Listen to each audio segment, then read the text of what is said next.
The Kansas City Chiefs just signed the fastest wide receiver in the NFL, so we're gonna be going through that and 5 other stories in today's video. So make sure to like this video, and if you want more Kansas City Chiefs news content like this, make sure to subscribe to the channel hitting that red button down below. The first story is Chiefs signed former first-round wide receiver to reserve future deal. The Kansas City Chiefs had the week off because they earned the AFC's only bye week for the first round of the conference playoffs. That doesn't mean the team isn't working, though, as general manager Brett Veach made an acquisition on Monday afternoon, after Field Yates of ESPN first reported that the Chiefs worked out former Cincinnati Bengals and New York Giants wide receiver John Ross. He later circled back and added that the 27-year-old is officially signing a reserve future deal with Kansas City. Ross, who was selected one pick before Chiefs star quarterback Patrick Mahomes in the 2017 NFL Draft, is known for breaking the NFL combined record for the fastest 40-yard dash time at 4.22 seconds.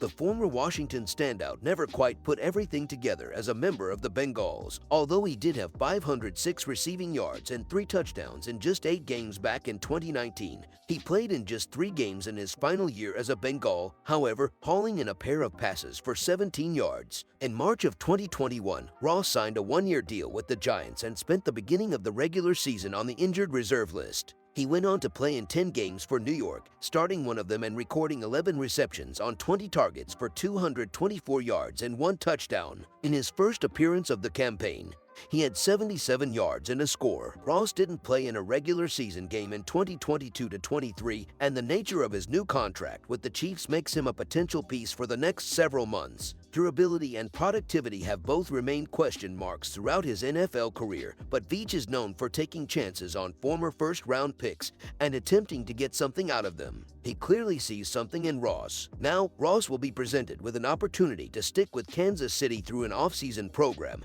and see where things go from there if the team opts to keep him around. This is a low-risk investment by the Chiefs with an off chance of producing some level of return in the future. The second story is number 1 seed Chiefs to see familiar route through the playoffs. No matter what route the Kansas City Chiefs take through the playoffs, it is sure to be a familiar one. That tends to happen when you've been near the top as long as they have been. In the divisional round, the Chiefs could face former Andy Reid assistants now leading the Jacksonville Jaguars and Baltimore Ravens, an AFC West rival in the Los Angeles Chargers, or longtime star Tyreek Hill with his new team, the Miami Dolphins. Get through that and, well, the Chiefs have had some doozies with the Buffalo Bills and Cincinnati Bengals. Just last year, the Chiefs and Bills played a divisional playoff game for the ages, combining for 25 points in the final 2 minutes of regulation. Kansas City drove 44 yards in the final 13 seconds and tied the game on Harrison Butker's 49-yarder as time expired, then drove 75 yards in overtime for the winning touchdown. Then in the AFC title game, the 4th straight played in Kansas City, the Chiefs jumped to a 21-3 lead over Cincinnati late in the first half.